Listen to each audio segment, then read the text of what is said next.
Hi folks, welcome to MTS. Well, I flipped over the work mat today. We are going to be looking at a MTH Premier diesel locomotive. This is a General Electric C30-7 with the Seaboard Coastline L&N Family Lines road name. The description said, had a bad board, needs battery.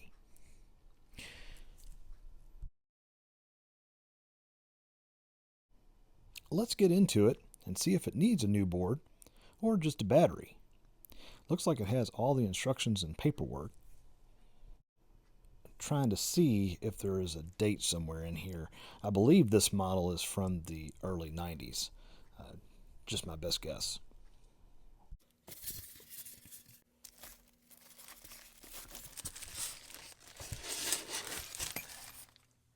Well, we got parts. That's never a good thing.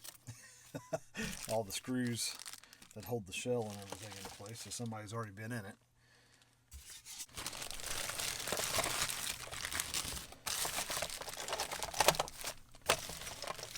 Okay, it's a great looking model though. It's in really good condition. Looks like it's got the original traction tires. They're all dry rotted, so they'll definitely need that. It's had some work done to the electrocoupler in the front. Or maybe not. Maybe that's just where the tape's separating.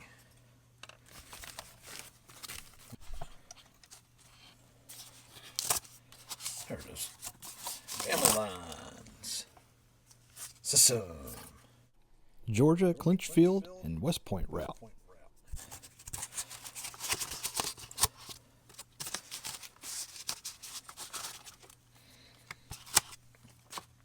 Okay. Let's get the shell off. Let's see what we got here. So normally, I would flip this over and we would take out the screw here and here, and then we take out the two screws on opposite sides of the gas tank, and then we take out the screws in the back. However, there's all my screws. So we'll just go ahead and flip it over.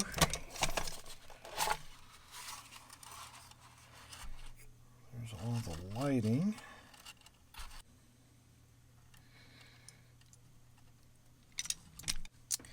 Here's a volume control on it, so it looks like,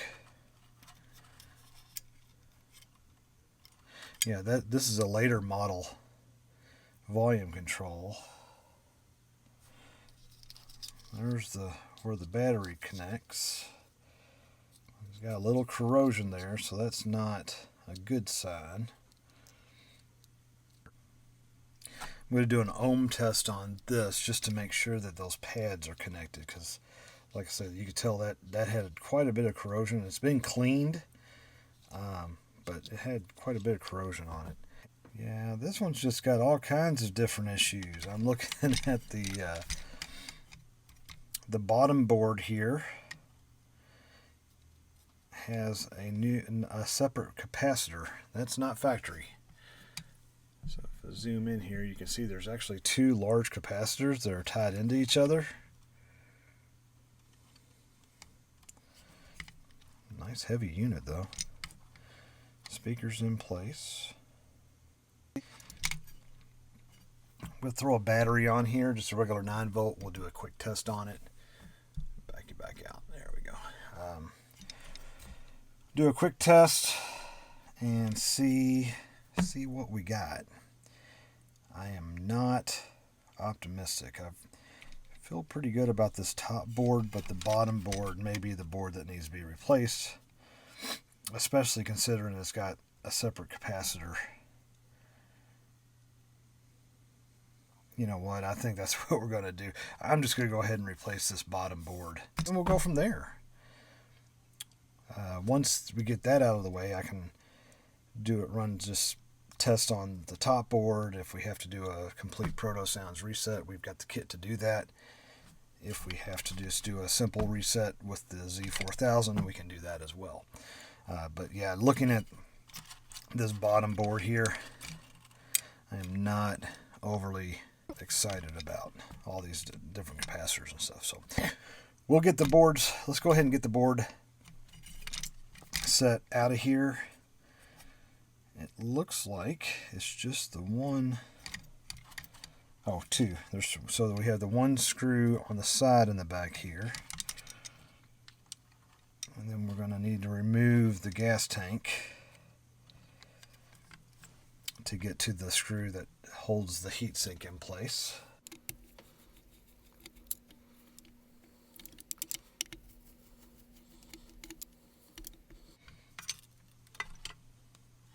And there's our screw for the heatsink.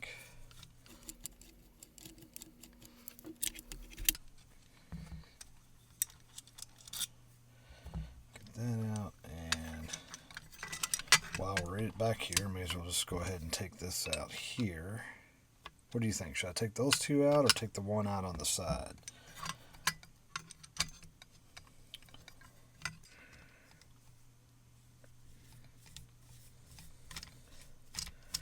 There we go. That'll do it.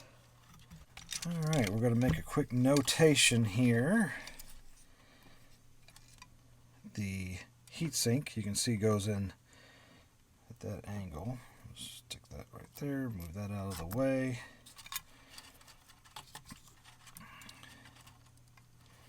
Here's my wires for my lighting.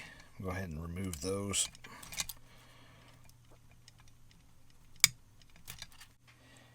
This is definitely a dated proto board, as I'm going to have to desolder and resolder the connections on the bottom board. Okay, well, that'll be fun. Okay, let's zoom you in. I'm going to go ahead and remove the speaker.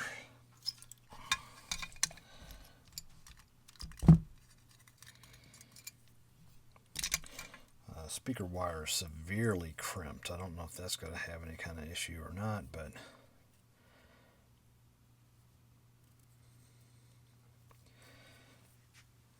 let's play that one by ear. Literally, the first thing I noticed when I remove the board, there's a wire here just hanging out all by itself. What I've noticed though is the switch only has one wire going to it. Now, checking the instruction manual, see if you guys can see this here. So the one on the side is actually a battery backup on-off switch.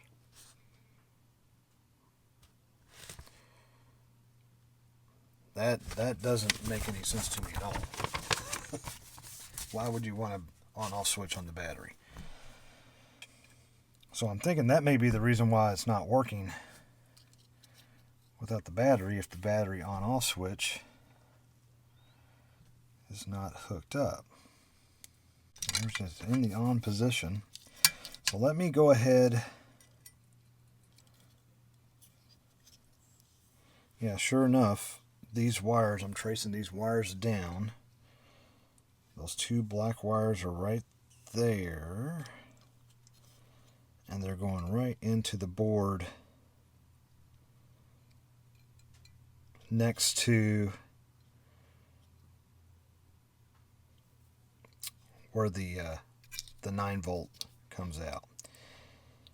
So my thought is, let's remove the switch. We'll resolder the switch back into place. And then I may just put it back together and do a test run with it. No lights, no sound, just see if it goes into forward and reverse. If that goes into forward and reverse, then theoretically the sound will work. Everything will work. So maybe that was the main issue. Not sure, but we're going to give that a try. Zoomed in here, I'm going to go ahead and remove the switch. I'm going to just kind of take note that the switch is in the on position.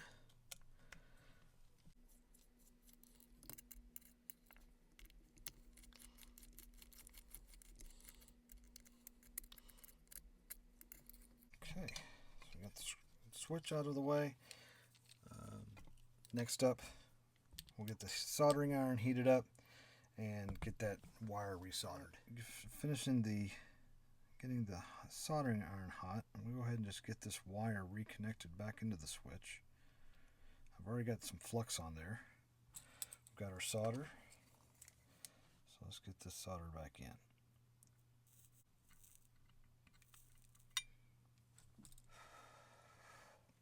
Got a nice secure hold. We're good there. So here I'm just reinstalling that switch.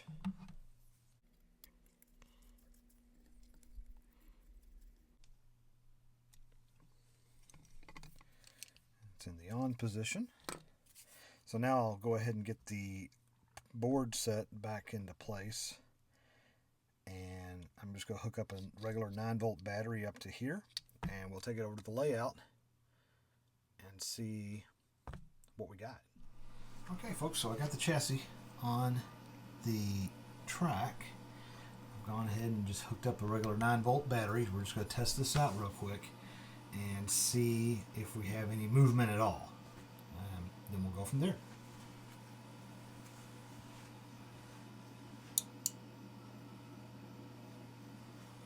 Okay, so I did hear the clicks of the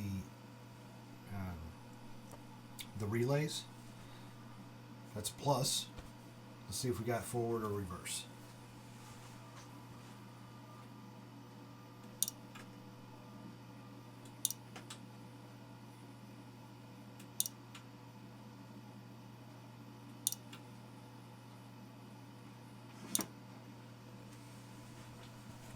Okay, no forward or reverse.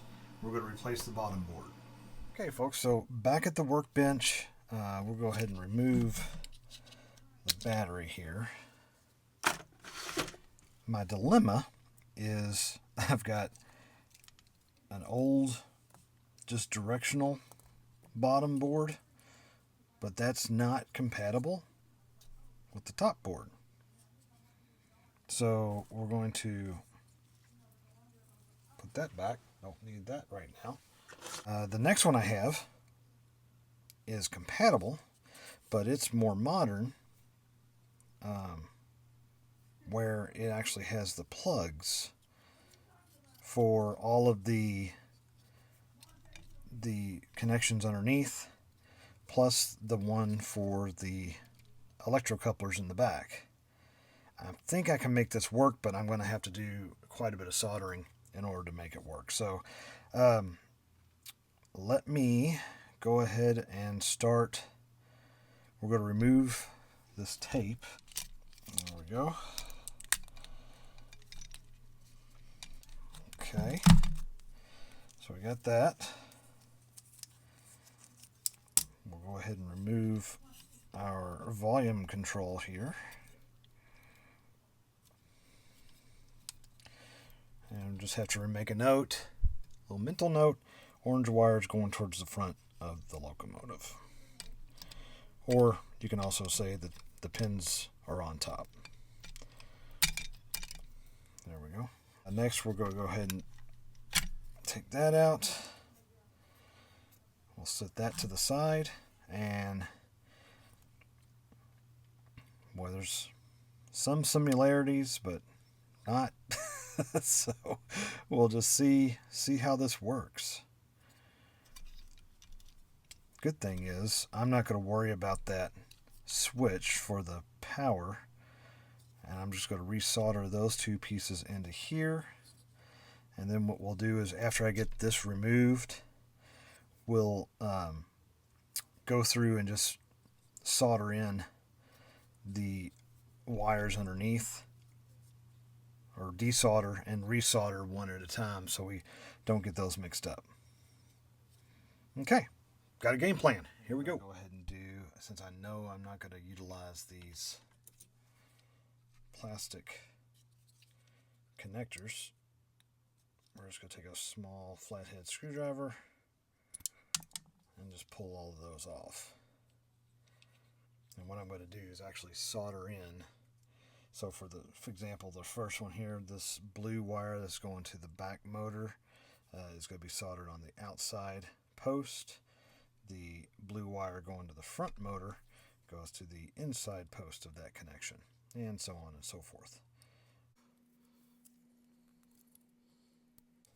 You want to be careful on these where these tracers are on the boards too. You don't want to damage a tracer by getting that plastic piece off there. So let's see, soldering iron's getting hot. I'll bring you back after I get all of this soldered.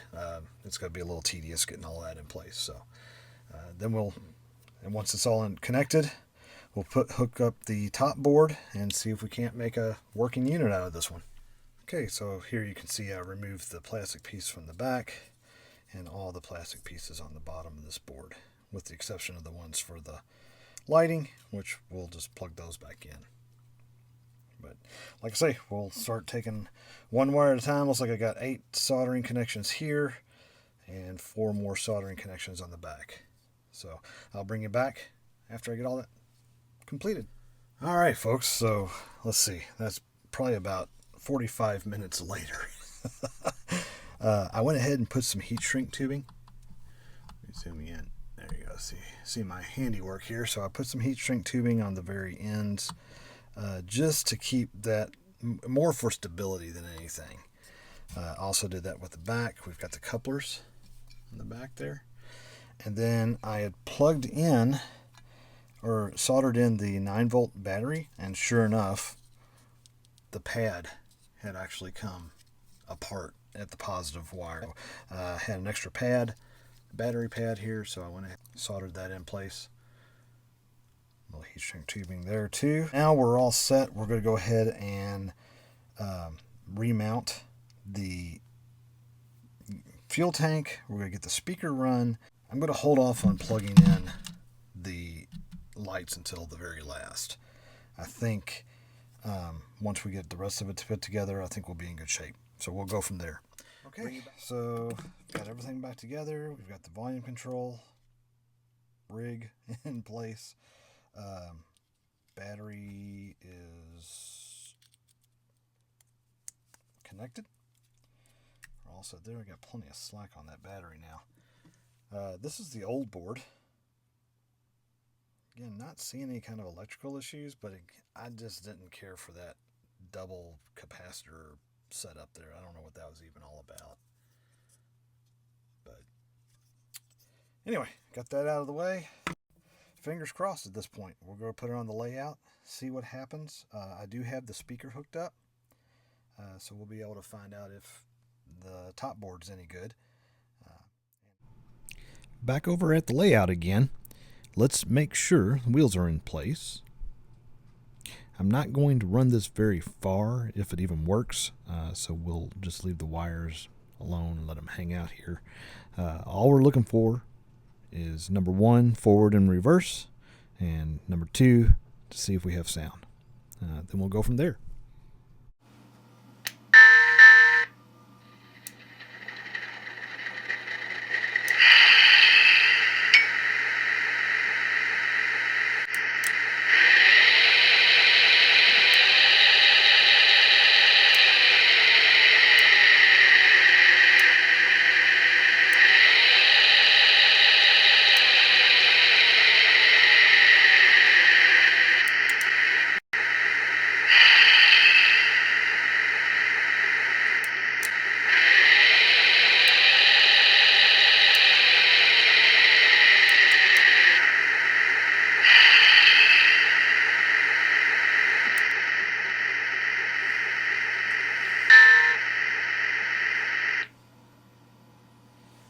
Okay, so the sounds are working. Oh, wow. Wow, all kinds of weird noises coming off this thing. There it goes. So, everything, we had sound, but no movement. So folks, I had to step away for a minute, but then it actually dawned on me that the revision of the board that I was using, it only has the the input's going in on one side. So if you take a look at this, would be on the bottom side of this board where this plugs in. There's only one wire, and that's the case for all of those plugs. I was able to find these a second ago, and if you turn them around and make them right, so the top post on each one would get wired, as opposed to both posts on each one, if that makes sense. I'm going to go ahead and get into it. We're going to take all this apart again and try that and see if it works. So using this old board that I had, you can see that the way that these are oriented, they would plug in like that.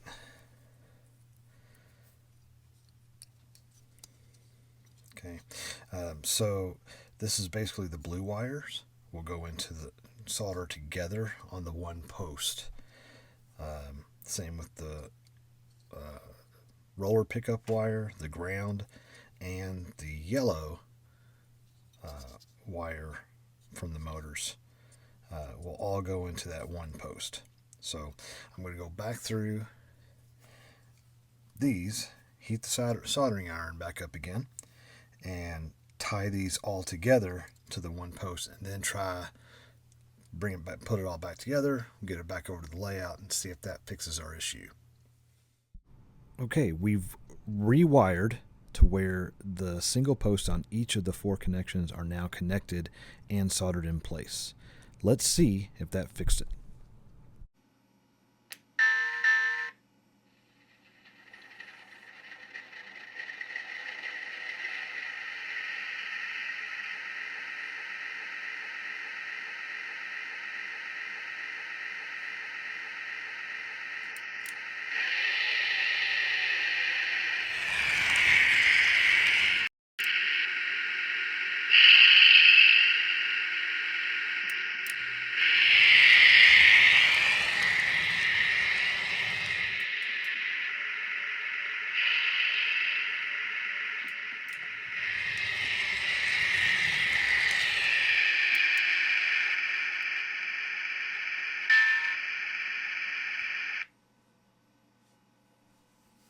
Awesome. That worked perfect now. Oh, here we go with the weird noise. All right. And there we go. That's awesome. We now have a fully working model. Let me go ahead, get everything back together. We'll plug in the front and back lights to the bottom board, and I'll bring you back.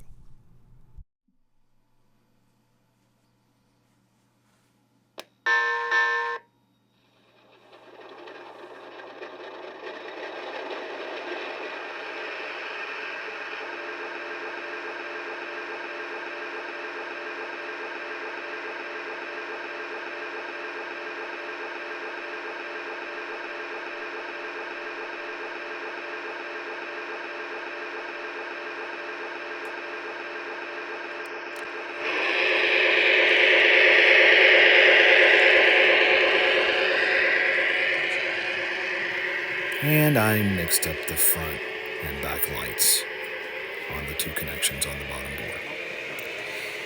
Great.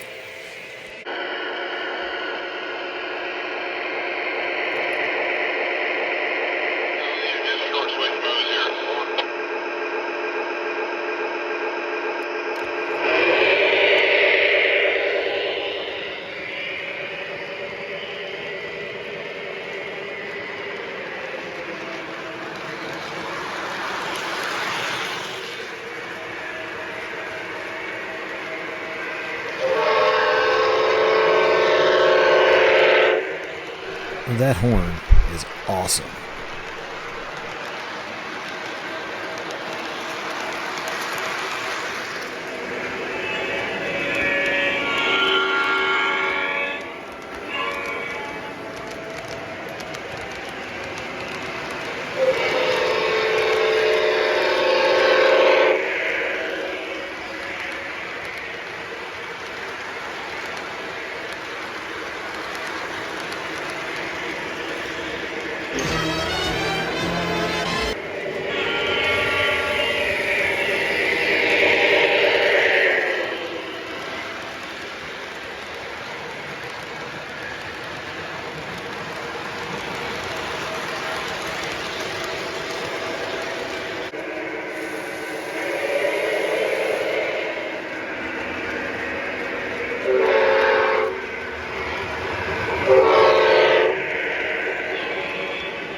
Well, there you have it, folks.